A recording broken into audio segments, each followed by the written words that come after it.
Hello, আসসালামু আলাইকুম, welcome back to my channel সু স্টাইলস। I am Saheli. চলে এসেছি আবার একটা আমার বার্থডে মেকআপ লুক নিয়ে। তো বার্থডে দিনটা ছিল বেশ গরম, আর দিনের বেলা যেহেতু, আর আমার ড্রেসের কালারটাও যথেষ্ট বোল্ড ছিল, তো সেই জন্য আমি খুব বেশি মেকআপটা করিনি।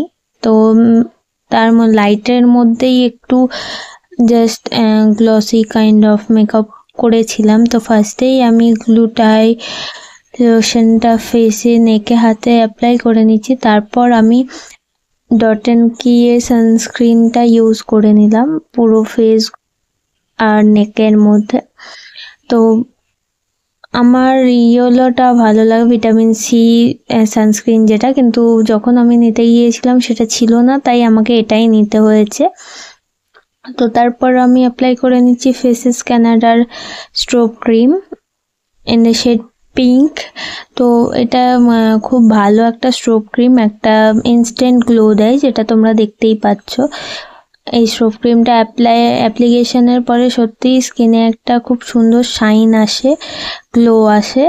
এটার পরে মেকআপ করারও তেমন কোনো প্রয়োজন পড়ে না, কিন্তু যেহেতু আমি একটু মেকআপ করার সেদিন ইচ্ছা ছিল, তো তাই করেছি। তো দেখতেই পাচ্ছ গ্লোটা কত সুন্দর স্কিনে ফিনিশ। আমি অ্যাপ্লাই করলাম সুইস বিউটির কালার কারেক্টিং শেডটা, অরেঞ্জ কারেক্টার।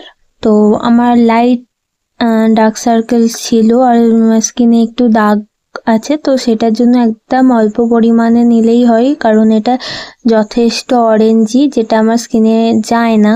আমার পিচ কারেক্টার লাগে, কিন্তু এটাই আমি নিয়েছিলাম তখন, কেন জানি না।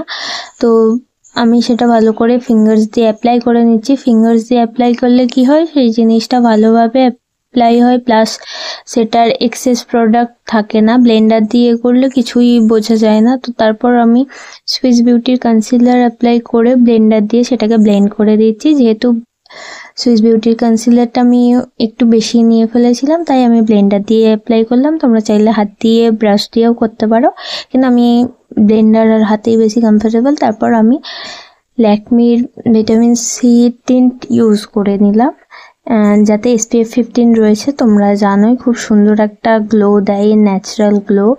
তো তারপরে মেকআপ করার দরকার পড়ে না, আর আমি খুব বেশি মেকআপটা করি না, একটু লাইটের মধ্যে ওটাই অ্যাপ্লাই করতে পছন্দ করি। তো তারপর আমি পাউডার দিয়ে সেটা সেট করে নিচ্ছি, ল্যাকমি লুজ পাউডার দিয়ে। তারপর আমি আইশ্যাডো অ্যাপ্লাই করে নিচ্ছি, লাইট কালার আইশ্যাডো।